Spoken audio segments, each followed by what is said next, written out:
Trump is on the ballot in Colorado. Comes as a little bit of a surprise because this judge, when we were listening to her during her trial, where they were saying Trump was an insurrectionist who should be disqualified under the 14th Amendment, we thought for sure here that she was going to go in and remove him from the ballot. She seemed very excited about it. The conversations during the trial led us to believe that she was going to make a ruling that would boot him off the ballot. But even this judge, as presumably liberal as we think she is, couldn't pull the trigger, couldn't do it. When she sat down to type in this opinion, realized this is insane. You can't pull off a presidential candidate under the 14th Amendment because you say he was an insurrectionist and you just hold this mini trial in your courtroom and then decide to do that for all of your voters and really all of America by taking Colorado out of play. Well, she obviously didn't want to do that, didn't do it. We've got the full opinion. Let's take a look at what is inside. It is quite long, but we'll go through and hit the highlights. 102 pages, as you can see, filed in the state of Colorado. In the district court, we know that the petitioners are the people trying to sue to remove Trump. The respondents are the Secretary of State, meaning the people sued the government, and then Trump had to respond as an intervener, meaning Trump is inserting himself in a way to defend this case because there's probably not going to be a good defense by the Secretary of State, right? This is the same tactic they used back during COVID. The different agencies, the different,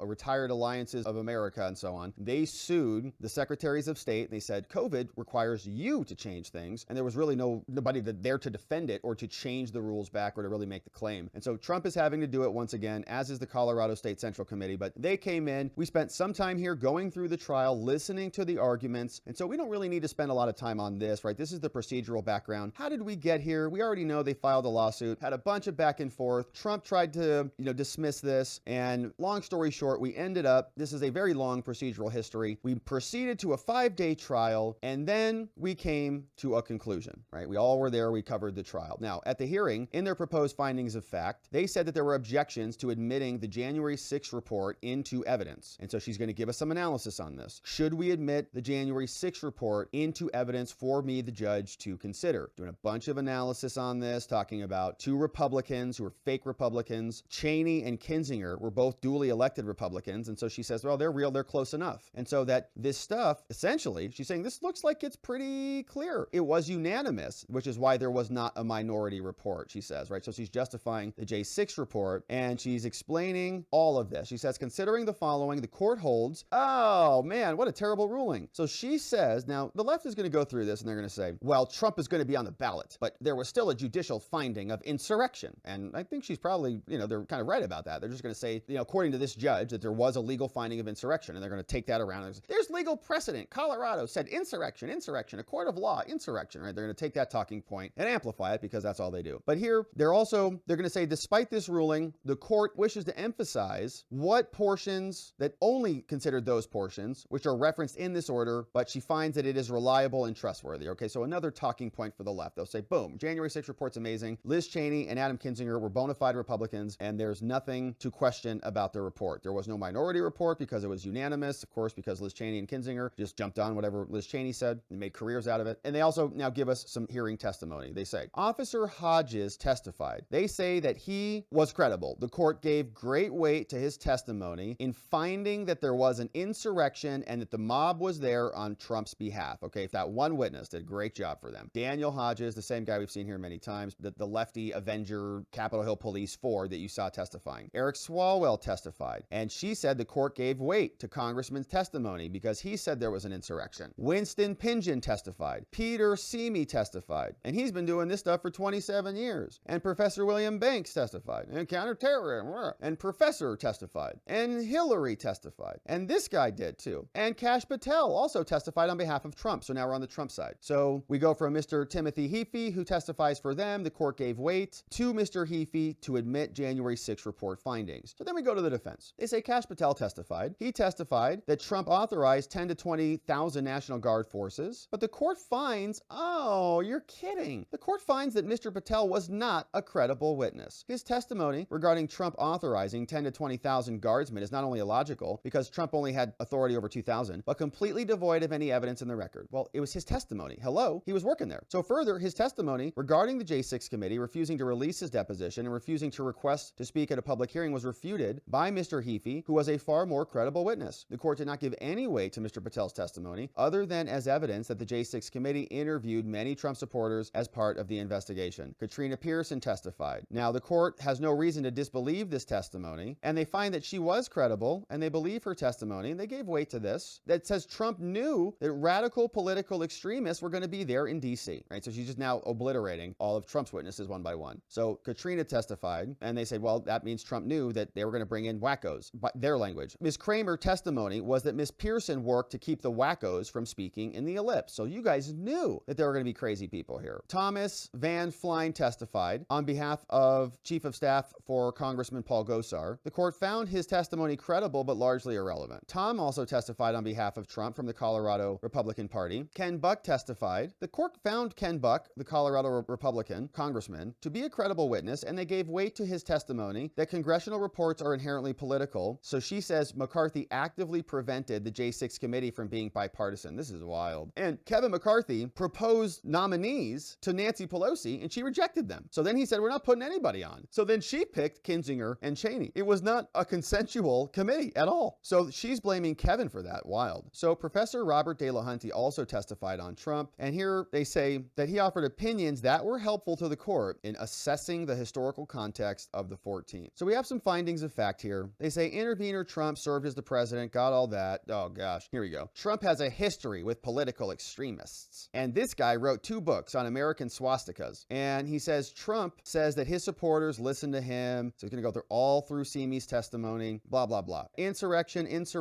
In my opinion, Trump tweeted, these patriots did nothing wrong, apparently is what he said. Indicated that they should not be investigated. At no point did Trump ever credibly condemn violence by his supporters, is what the judge says. And so the court finds that Trump knew his violent supporters understood his statements this way, and Trump knew that he could influence his supporters to act violently on his behalf, right? And that goes to mindset. Like, that's mens rea, that's mental state. Trump knew that this was going on. And so this will be useful to Jack Smith. I mean, Jack Smith can't, introduce this opinion as evidence, of course. It's an entirely different case. It's a civil case, election case, entirely different jurisdiction. But they're going to use the same argument, right? They're going to say, this is how you fill his mind that he knew, and they'll follow the same template. They also say Trump made a bunch of false statements about the election. I want to get to the point where she says, but, because the but is going to be the big part. So, okay, Trump's an insurrectionist. The court finds that prior to J6, Trump knew that his supporters were angry, and he knew that they were prepared to stop the steal with violence. And in fact, Trump did everything in his power to fuel that anger with claims he knew were false, that he won the election, and he knew were false that Vice President Pence could hand him the election. And so then we get to the speech early morning day. Despite the risk of violence that Trump knew, the following are excerpts. We will never give up. We will never concede. It doesn't happen. You don't concede where there's theft. Our country has had enough. We'll not take it anymore. Trump also said, this guy's illegitimate. Don't let the certification happen. You will have an illegitimate president. It just doesn't happen. Can't let it happen, right? So she's saying he is goading the crowd. And then we had an attack on the Capitol. While Trump was speaking, large portions of the crowd began moving with purpose from the Ellipse rally before he was done. Around 12:53, the mob overran the Capitol, and Ray Epps was right there. The Proud Boys, who in moments before the mob led chants of 1776, which is, I guess, illegal now. Shortly before 1 p.m., Vice President Pence released a letter saying, I can't do this. And Mike Pence, by the way, could have released this, I don't know, a week ago, a week before. Like, why did he need to release it on that day when everybody was so high and riled up? He could have just said that, a week ago, but he didn't. But by about 1 p.m., the mob had advanced on the Capitol. Trump's speech ended at 1:10 p.m. Then at 2:13, the Capitol was breached for the first time when Proud Boys smashed a window in the Senate wing and a mob began entering the building. Senate recess 2:13. People described it as horrifying, awful attack on the seat of our democracy. And the court agrees with Congressman Ken Buck and concludes the attack was meant to disturb Congress and their electoral vote. Now then, Trump, they say, didn't respond to this in a satisfactory manner. Finally, Trump said at 4:17, you have to go home now. Go home in peace. And, they're leaving a lot of context out. Like Trump also said, we're going to march down peacefully and patriotically. The Secretary of State practices is responsible for certifying this. And after this, the Secretary of State was under attack by Trump, I'm sure. Now, the documents have all been completed. And so here she gives us some conclusions of law. She says here, the burden of proof is called preponderance of the evidence, not like beyond a reasonable doubt. It's a lower standard. And says the Secretary of State is charged with these duties, right? This is what the Secretary of State has to do. Here we go. Now we get the question. Did President Trump engage in an insurrection? This is where she's going to run into some problems. Well, actually, she says that he did, but the question comes to the 14th Amendment and whether it ultimately applies. She tells us Section 3 of the 14th, passed in 1866, ratified 1868 by all the states. No person shall be a senator or representative or elector of president or vice president or hold any office, civil, military, under the United States, blah, blah, blah. Now, you'll notice senator, House person. Doesn't say president in here, doesn't say anything like that. If they shall have engaged in insurrection or rebellion, but Congress may by a vote of 2/3 remove the disability. She says it was primarily written to stop individuals who left the Confederacy from joining office. When many former Confederates wanted to be seated, sought to be seated as if nothing happens, Republicans said, no, you guys got to go. And so the oath, she tells us, is central to Section 3. It served a limiting function because Section 3 only applies to those who had betrayed a previously sworn oath to the Constitution, which included those most responsible for the Civil War. The history of Section 3 and its passage indicate that the provision is not limited to the events of Civil War. In the years following the ratification, it was enforced by various entities. Congress has the power to remove the disability by 2/3 votes. But Section 3 qualifies insurrection by the phrase against the same, referring to the Constitution of the United States, and that limits the scope of the provision by excluding insurrections against state or local law, so it only applies to the feds, against the Constitution. Now, as the Supreme Court declared during the Civil War, insurrection against the government may or may not culminate in an organized rebellion, but a civil war always begins by insurrection against the lawful authority of the government. And so the court finds that an insurrection at the time of the 14th was understood to refer to any public use of force or threat by a group of people to hinder or prevent the execution of the law. So she adopts that standard. Pretty low standard, right? To hinder or prevent the execution of the law. So she goes through some more interpretation, goes through some of Trump's witnesses, and she says here, the court further concludes that the events on or around January 6, 2021 easily satisfy this definition of an insurrection. So she defines it for us and then applies it and says it fits. Considering the above, the court holds that the word insurrection as used in the Constitution is 1, a public use of force or threat of force by 2, a group of people, the elements, and 3, to hinder or prevent the execution of the Constitution of the United States, which is pretty broad. She says,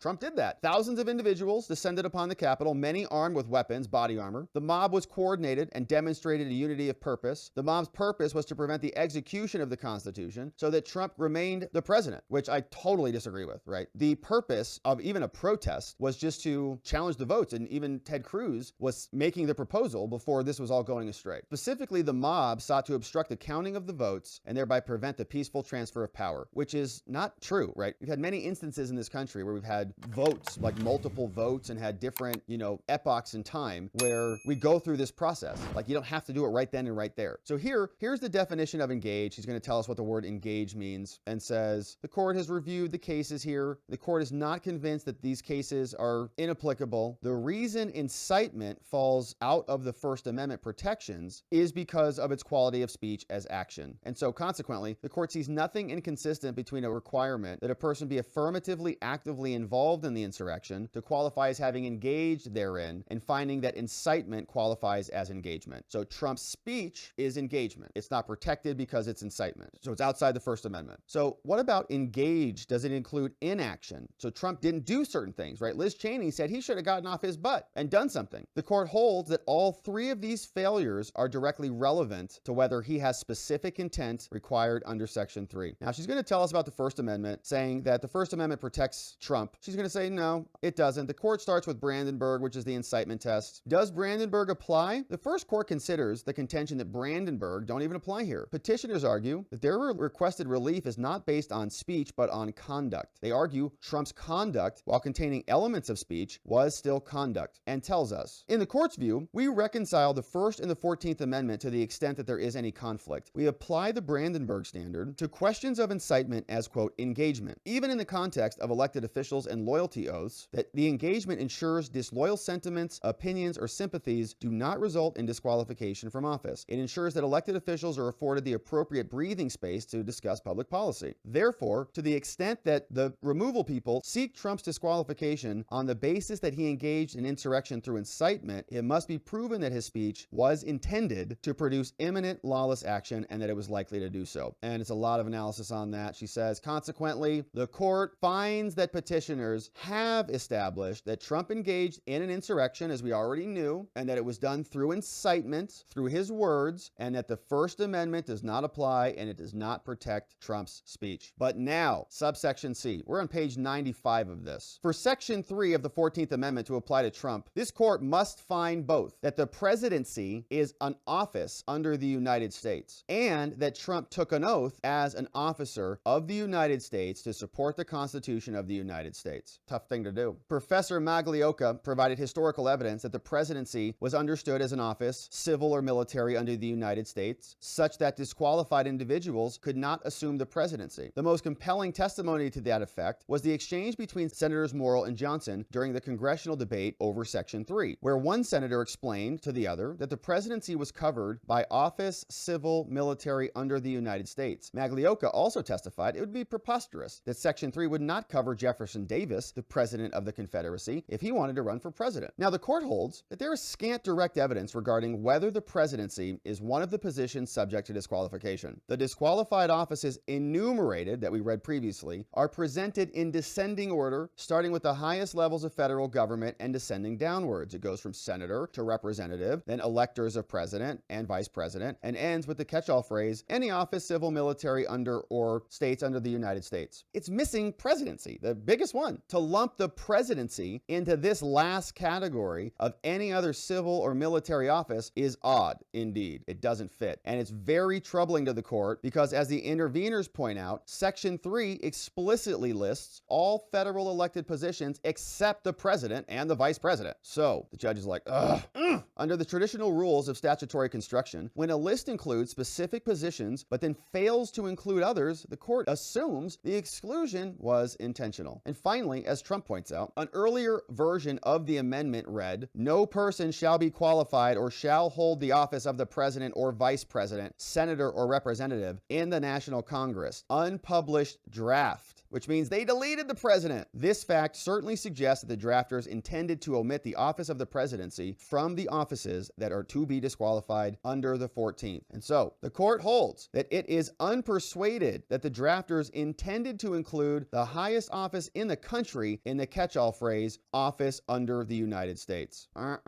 Next, the court addresses whether Trump, quote, previously took an oath as a member of Congress or as an officer of the United States or as a member of any state legislature or as an executive or judicial officer of any state. Now, because Trump was never a congressman, state legislator, or state officer, Section 3 only applies then if he's an officer of the United States. But Professor Maglioka testified that during Reconstruction, the President of the United States was understood to be an officer of the United States. He says that the Attorney General's Stanberry's first opinion that stated that the phrase officer of the United States was used in the most general sense and without any qualification. But the next sentence, however, would cut against including a president when Stanberry says, I think as here used, it was intended to comprehend military as well as civil officers of the United States who had taken the prescribed oath. And to refer to the president as a mere civil officer, a little bit counterintuitive. So the court holds that the more obvious reading of the AG's opinion is that his reference to the most general sense and without any qualification was to make clear that unlike with state officers, the phrase applied to all lower level federal officers so long as they took an oath, and they did not apply only to the upper echelon of the military and civil ranks. In other words, Maglioka testified that because the presidency is an office, the person who holds that office and swears an oath was understood to be an officer. But to some extent, this reference cuts against the president being included because Section 3 explicitly includes executive officers of any state. Includes explicitly officers of any state, but only includes officer of the United States. Okay, executive officers of any state, but only officer of the United States. Now, on the other hand, Trump argues that 5 constitutional provisions show that the president is not an officer of the United States. First, the Appointments Clause, Article 2, Section 2. It says it distinguishes between the president and officers of the United States. It says specifically, the Appointments Clause state that the president shall appoint ambassadors, public ministers, consuls, judges of the court, and all other officers of the United States whose appointments are governed here. So the president is not an officer. He's a higher position. The Impeachment Clause says it separates the president from the category of civil officers. It says the president, vice president, and all civil officers. Okay, it's not the same. If the vice president and the president were just civil officers, we'd just say civil officers of the United States shall be removed. But it doesn't. It separates them out. The Commissions Clause specifies that the president shall commission all of the officers. In an Oath and Affirmation Clause, Article 6, Clause 3, the president is explicitly absent from the enumerated list of persons that the clause requires to take an oath to support the Constitution. The list says specifically senators and representatives are mentioned, and the members of several state legislatures are mentioned, and all executive and judicial officers, both of the United States and several states, but doesn't say president. And lastly, officers of the United States are distinguished because it's a different oath. The oath prescribed for officers is under Article 6, Clause 3. The oath for the president is Article 2, Section 1, Clause 8. They're different. It's not the same. So the court agrees with Trump, that all 5 of those constitutional provisions lead towards the same conclusion, that the drafters of Section 3 of the 14th Amendment did not intend to include the president as an officer of the United States. And so the judge says here, after considering the arguments on both sides, the court is persuaded that, quote, officers of the United States did not include the president of the United States. And while the court agrees that there are persuasive arguments on both sides, the court holds that the absence of the president from the list of positions to which the amendment applies, combined with the fact that Section 3 specifies that the disqualifying oath is one to support the Constitution, whereas the presidential oath is one to preserve, protect, and defend the Constitution, it appears to the court, for whatever reason, the drafters of Section 3 did not intend to include a person that has only taken the presidential oath. Oh man, she is threading the needle on this one. Now she is going to close this out here. You can see we're near the end here. It says, to be clear, part of the court's decision is its reluctance to embrace an interpretation which would disqualify a presidential candidate without a clear, unmistakable indication that such is the intent of Section 3. In other words, I'm not totally insane, is what she's saying. As the Attorney General noted when construing the Reconstruction Act, those who are expressly brought within its operation cannot be saved from its operation, where from the generality of the term of description or for any other reason, a reasonable doubt arises, that doubt is to be resolved against the operation of the law and in favor of the voter. So default against following it when you have a question. Here, the record demonstrates an appreciable amount of tension between the competing interpretations and a lack of definitive guidance in text or historical sources. As a result, the court holds Section 3 of the 14th Amendment does not apply to Trump. Major victory there for the Trump defense. My goodness. I was not expecting that. I was thinking this judge, to be perfectly candid, was going to make it all apply, and this was going to be the first entry, the first domino in a sequence that would spiral around the country. But this is pretty surprising, in fact. She has limited, I think, their capability in other jurisdictions to make an alternative finding. In my opinion, a very liberal judge who had donated to an insurrection anti-Trump cause at some point, right? She went through the entire opinion articulating what an insurrectionist Trump is, but couldn't do it really through a technicality. Really went through here and said it really doesn't apply, 14th Amendment, because of oath of office and because it's not enumerated clearly. But he's an insurrectionist and he did try to steal the country, but I can't do it. So I'm sure it will be appealed. So the petitioners will take this up to the higher courts and we'll see if they reverse her and say, well, I think there maybe was an insurrection. So it's not done yet, and they're still trying this in many other forums. And so she concludes, pursuant to the above, the big victory, the court orders